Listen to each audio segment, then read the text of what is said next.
Dios te bendiga. Bienvenidos a nuestra plataforma Extensión Ministerios Filadelfia, llegando hasta donde Dios nos lleve. El tema de hoy es acerca de la Nueva Jerusalén. Apocalipsis capítulo 21 nos habla de ella.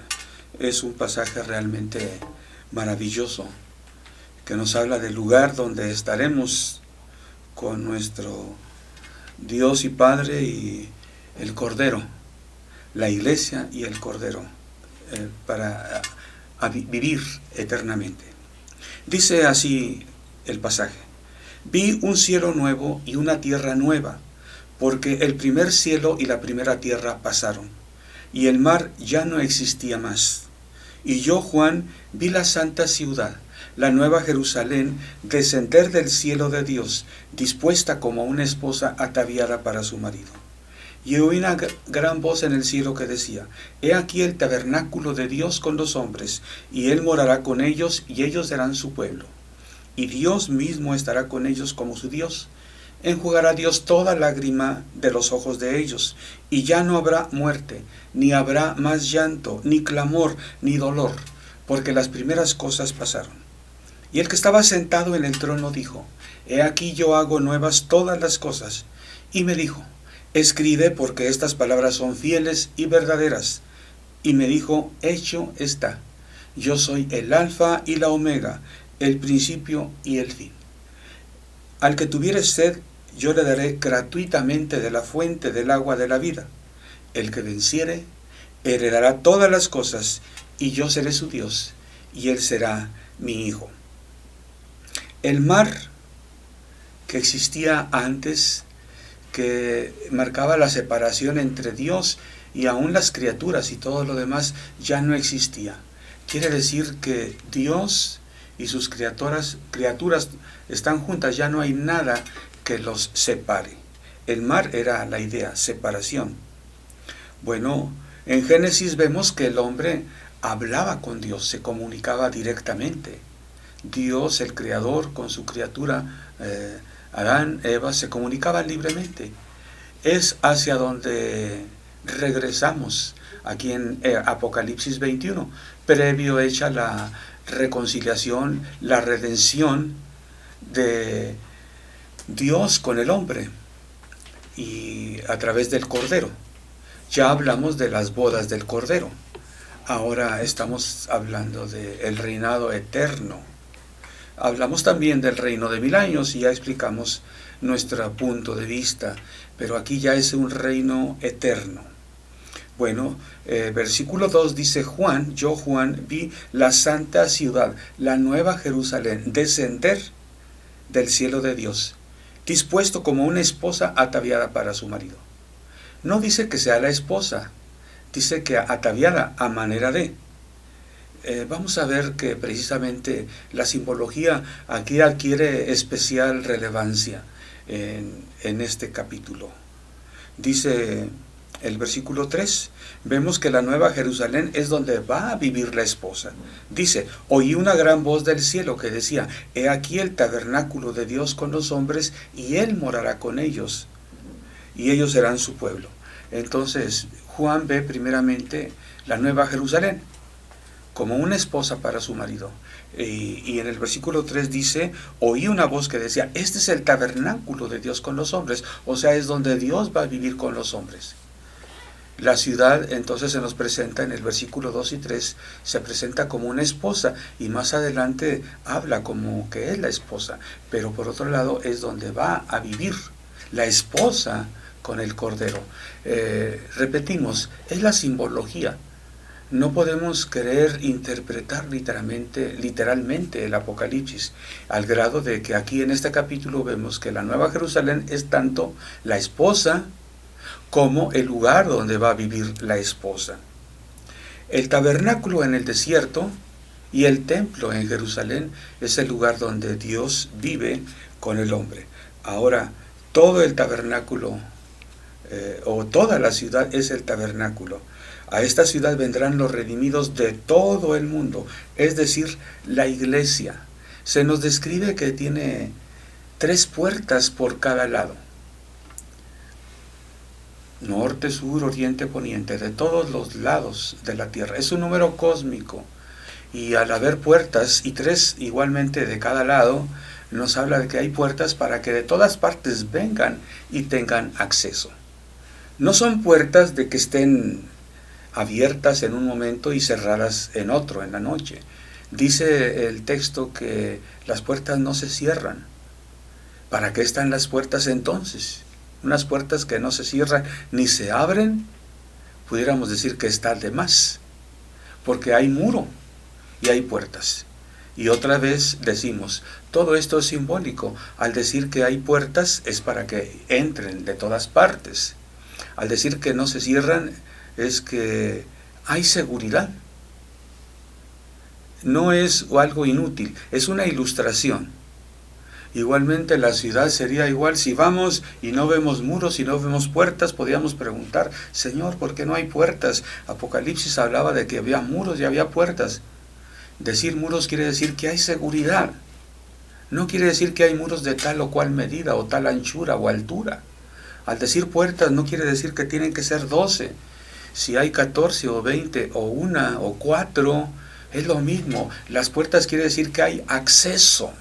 De todas partes del mundo podrán llegar a la santa ciudad. Ese es el sentir del mensaje de Apocalipsis, y es lo que quiere decir que hay símbolos y que no hemos de interpretar literalmente la escritura.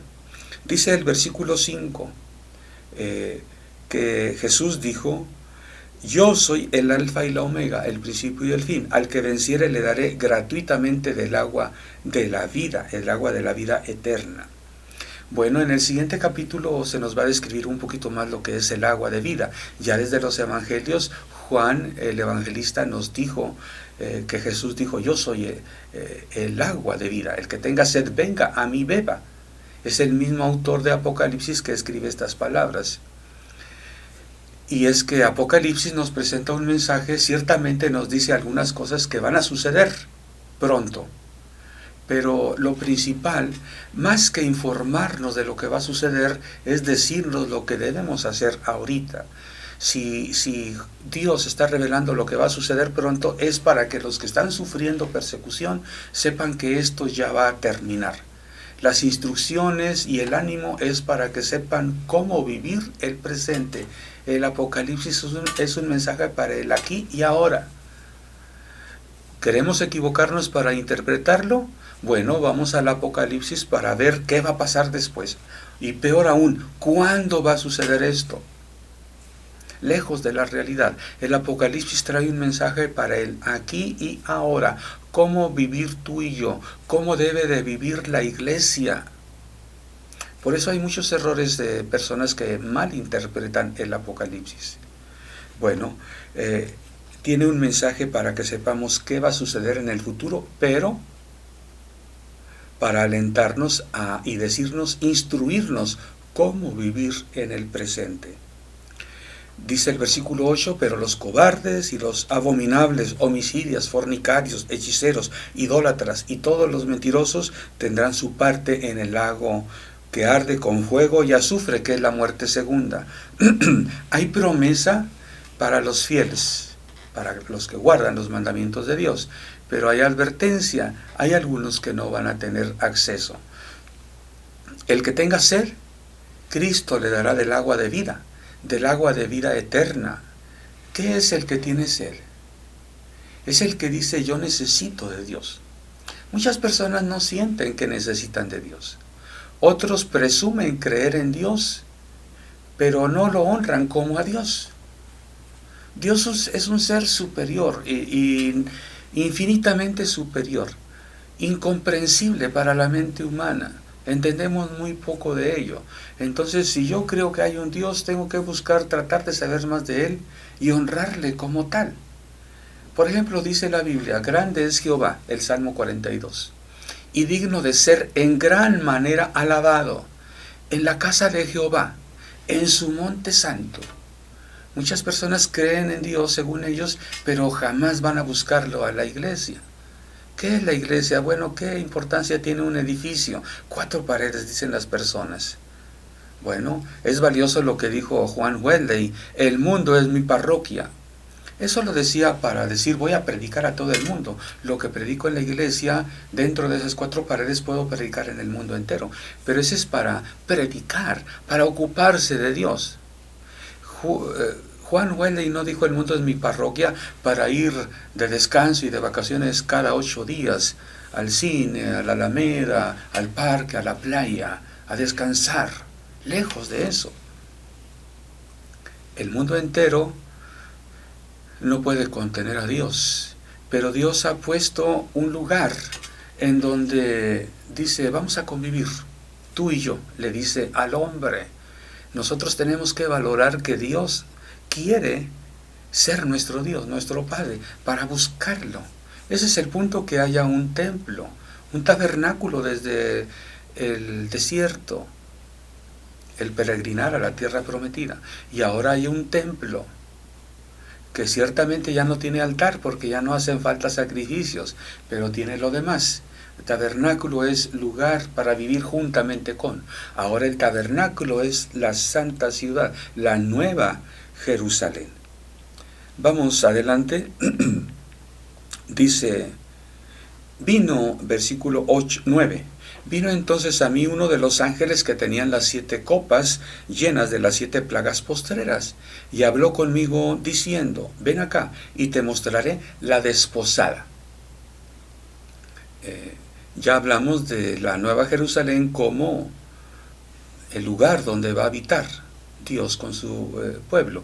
Pero ahora aquí el ángel, y es un repetir, porque ya vio Juan descender la santa ciudad. Juan está repitiendo. Lo que pasa es que uno de los ángeles le dijo, ven, mira, te voy a mostrar la desposada, la esposa del Cordero. Y me llevó en el espíritu a un monte grande y alto, y me mostró la gran ciudad santa de Jerusalén, que descendía del cielo de Dios, teniendo la gloria de Dios, y su fulgor era semejante al de una piedra preciosísima, como piedra de jaspe, diáfana como el cristal. Bueno, es el fulgor, semejante al de una piedra preciosa. Cuando se nos describe más adelante, está hecha de todo tipo de piedras preciosas. Por eso el fulgor, las calles mismas son de oro fino, pero semejante al cristal. Y sobre todo, ahí está Dios, que ilumina la ciudad, al grado que no hace falta que haya sol ni haya luna. Dios y el Cordero están ahí para alumbrar a todos los que ahí vivan. Bueno, la desposada desciende del cielo. Me atrevo a pensar algo. Cuando una persona fallece, cuando se está velando por ahí, en la funeraria o donde sea, o simplemente se dice que el hermano fulano de tal se nos adelantó, nos precedió en ir al cielo. A mí me gusta regresar, esa frase que ya predicaré algún día, de el regresar a Dios. Bueno, hay algunos dicen, no pocos he escuchado, vi como en visión que el hermano fulano andaba por calles de oro. Y qué bonito. Seguramente tú también has escuchado quien lo dice de esta manera. Pero yo te digo, es una retórica solamente, es palabras bonitas para el momento, para alentarnos, o es una realidad. Creemos que los que ya partieron andan en esas calles de oro. En ese caso, quiere decir, como dijo Jesús, Dios no es Dios de muertos, sino de vivos. La resurrección tiene un significado aparte del hecho de que los que murieron en el Señor viven y están en la presencia de Dios. Me atrevo a pensar que esos que ahorita andan en calles de oro, en un momento, al final de los tiempos, cuando los que vivamos, decía Pablo, cuando los que vivan se unan, nos unamos con aquellos que ya partieron a la presencia del Señor, bueno, van a descender. ¿Y van a descender dónde? En donde viven, en esa nueva Jerusalén, el lugar que Cristo fue a preparar. Ahí están, andan en calles de oro. Entonces lo que Juan ve, me atrevo a pensar que es las dos cosas. Es la esposa del Cordero. Los que ya partieron con el Señor, que son parte de la iglesia. Juan está aquí abajo como parte de la iglesia militante, pero la iglesia triunfante desciende habita la Nueva Jerusalén. De este modo, lo que Juan vio fue la desposada, el Cordero, la esposa del Cordero, pero también vio la santa ciudad, porque la iglesia triunfante ya está en la santa ciudad. Falta que nos integremos como iglesia militante. Qué hermoso pasaje, no cabe duda. Creo yo que, bueno, de esa manera me explico un poco más para entender este pasaje tan hermoso y esas frases que escuchamos que son reales, son verdaderas. Ya partieron a la presencia del Señor los que murieron en Cristo, ya andan en calles de oro, ya están en la presencia de Dios. Es lo que vio Juan, la esposa del Cordero que descendía. Dice el versículo 12, la santa ciudad tenía un muro grande y alto, con 12 puertas. A mis espaldas hay una imagen de los muros de la ciudad antigua de Jerusalén, como se ven hoy día. Al fondo el monte Sión. Bueno, lo que vio Juan fue un muro grande y alto con 12 puertas. Y en las puertas 12 ángeles. Actualmente no recuerdo, Jerusalén antigua tiene 7, 8 puertas. Pero bueno, Juan vio 12 puertas, 3 de cada lado. Y nombres inscritos que son las 12 tribus de los hijos de Israel. Nos parece extraño oír a las 12 tribus de Israel aquí en el libro del Apocalipsis. Bueno, al oriente 3 puertas, al norte 3 puertas y así de cada lado 3 puertas. Y el muro de la ciudad tenía 12 cimientos y sobre ellos los 12 nombres de los 12 apóstoles del Cordero. ¿Qué les parece? Aquí vemos 12 apóstoles, 12 tribus de Israel. ¿Por qué los nombres de las tribus de Israel están en las puertas? Dios los usó como mensajeros, aunque no siempre actuaron como tales. Eran mensajeros, pero que contestaban si les preguntaban, tal vez. Lo cierto es que estos mensajeros Dios los desperdigó por el mundo entero. Hace poco leía lo que alguien decía y subía a mi muro de Facebook. Las 10 tribus no son tales, no son tribus perdidas, son tribus esparcidas. Y creo eso yo firmemente.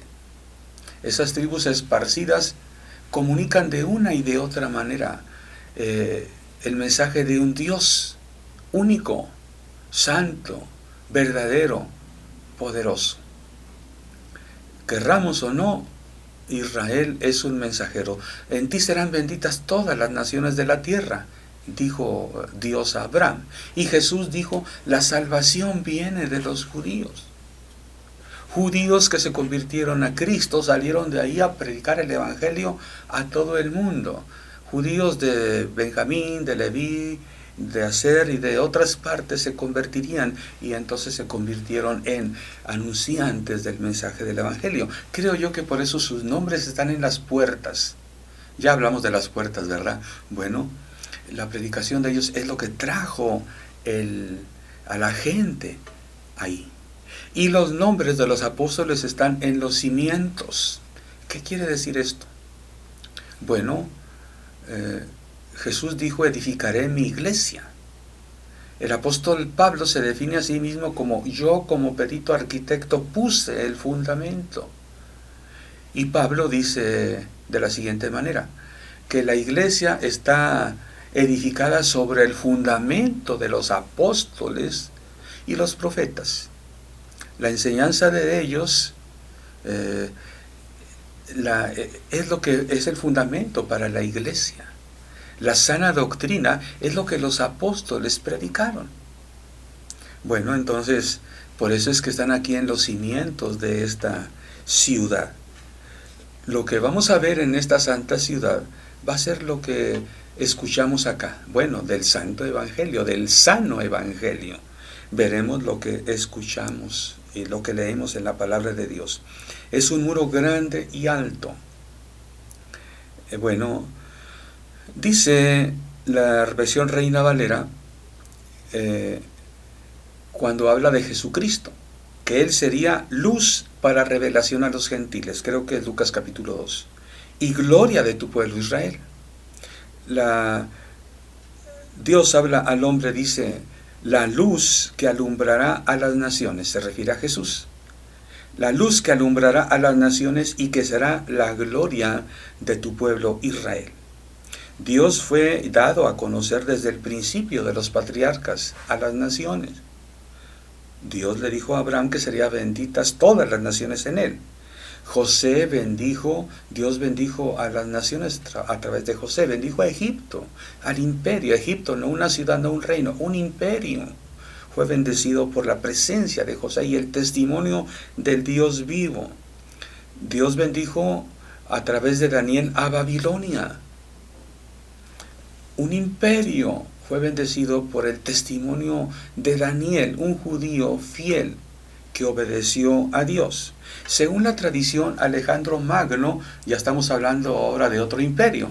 Hablamos de Egipto, hablamos de Babilonia, hablamos ahora del imperio griego. Según la tradición, Alejandro Magno, al paso por Jerusalén, contra todo pronóstico, no la conquistó, no la destruyó. Según la tradición, el sumo sacerdote fue con vestiduras blancas y fue a recibirlo y le dijo: ¿sabes que nuestras escrituras, las que Dios nos dio, hablaban de ti como un gran emperador? Y ya le instruyó y le dijo, y dicen que Alejandro se postró ante el sumo sacerdote, no para honrar al sumo sacerdote, sino al Dios del sumo sacerdote, y honró a Jerusalén y no la destruyó, siguió de largo. Bueno, Jesús dijo: la salvación viene de los judíos, dice Juan capítulo 4, versículo 22. Muchos nobles romanos, aún soldados, generales, conocieron del Evangelio, transformaron sus vidas, así como Cornelio. ¿Te acuerdas del centurión también que fue a interceder por su siervo ante Jesús? Bueno, ahí está Jesús, ahí está la salvación que viene de los judíos, pero que es para todos. Luz para todas las naciones, para todos los gentiles, y gloria para su pueblo Israel. Eso es Jesucristo. Bueno, ahora todas las naciones vienen de todas partes, de todo el mundo. Los reyes honran al Dios único y al Cordero. La ciudad tiene medidas también. Dice aquí que Juan vio que un ángel traía una caña para medir. ¿Y qué medidas tenía esta ciudad? 12,000 estadios por cada lado. ¿A qué equivalen estas medidas? Poco más de 7,000 kilómetros. ¿Te imaginas una ciudad de más de 7,000 kilómetros por lado? La tierra de Israel actualmente, del puerto de Haifa al de Eilat, tendrá algunos menos de 450 kilómetros. Y de Tel Aviv a la ribera del Jordán serán algunos 80 kilómetros. Bueno, de tal modo que decir 7,000 kilómetros es una cantidad inmensa. No tenemos que pensar en esas medidas. Muchos se imaginan una ciudad que literalmente mide 7,000 kilómetros por lado. Y hay quien se atreve a calcular cuántas personas podrían vivir ahí. Bueno, ese es el extremo de interpretar literalmente Apocalipsis. Hay quien piensa que la Nueva Jerusalén estará sobre este monte que está actualmente asentada la ciudad el día de hoy. Hay quienes piensan que, bueno, estará en ese lugar, pero en el aire, suspendida en el aire. Sea como sea que pensemos, lo importante que es real la Nueva Jerusalén. Allá está. Juan vio que descendía, o sea que estaba en el cielo. Allá está. Jesús fue a prepararla. Y allá están los que ya partieron y que dieron cuentas a nuestro Creador y Redentor. A su nombre sean dadas las gracias y la gloria. Esta es la Nueva Jerusalén. El material de todo tipo de piedra preciosa. Es lo de menos estas piedras preciosas. En realidad, yo creo que habrá más preciosidades que las que nos describe Juan. Juan echa mano Dios, Cristo echa mano de lo que puede para ilustrar a Juan de lo hermoso que es esta ciudad. Pero en realidad es mucho más hermosa de lo que está aquí. Es mucho más grande que de lo que dice aquí. Tiene más piedras preciosas que las que aquí se mencionan. ¿Para qué esforzarnos en imaginar y describir y decir que es así, es así? Nuestra mente es la pequeña. Para nosotros, en nuestra mente, y más aún para el pueblo, la iglesia, en ese entonces pensar en una ciudad de 7,000 kilómetros con muros altos, eso era algo maravilloso. Pero es mucho más grande que eso lo que Dios tiene preparados para nosotros. Dice el versículo 22, no vi en ella templo, porque el Señor Dios Todopoderoso es el templo de ella. Bueno, la Nueva Jerusalén es el tabernáculo, es el templo. Y es que el templo es donde habita Dios, y ahí está Dios con su pueblo, todo es templo. Y pensar que algunos desprecian el templo, la casa de Dios. Dios está en todas partes, dicen, y se van. Bueno, si no te gusta el templo, tal vez no quieras estar en el templo de la Nueva Jerusalén. Tal vez querrás andar por los astros, por las galaxias y no sé qué, pero no podrás. El que no honra a Dios en su vida, el que no lo honra como Dios, tiene su parte. Los cobardes en el lago que arde con fuego y azufre. Bueno, pero la invitación es para ti, que tú crees que necesitas a Dios. Tal vez piensas que no lo mereces, pero si lo necesitas, búscalo. Dice Jesús, el que tenga sed, venga a mí y beba. Yo le doy del agua de vida gratuitamente. No cuesta nada que Dios te dé la vida eterna. Tienes que ir a Cristo Jesús, Él es el que da. Las naciones van a ir, ahí van a venir a darle honra a Dios. Bueno, es una forma de decirlo, porque en realidad los reyes y las naciones, ahí estaremos. Juan lo que vio era que reyes venían a honrarle. Tú y yo como entiendo estos versículos, es que tú y yo tenemos que ir a la casa de Dios en el día del Señor. Pidámosle a Dios que nos dé la gracia de poder hacerlo. Grande es Jehová y digno de ser en gran manera alabado en la casa de Jehová, en su monte santo. Que pronto todos podamos ir a nuestra respectiva templo, iglesia y gozarnos con todos ellos. Mientras, bueno, que tu casa sea templo, que donde te puedas reunir con otros que no sean familiares sean templos, que guardando sana distancia, protocolos de sanidad, podamos gozarnos con el pueblo de Dios. Dios te bendiga.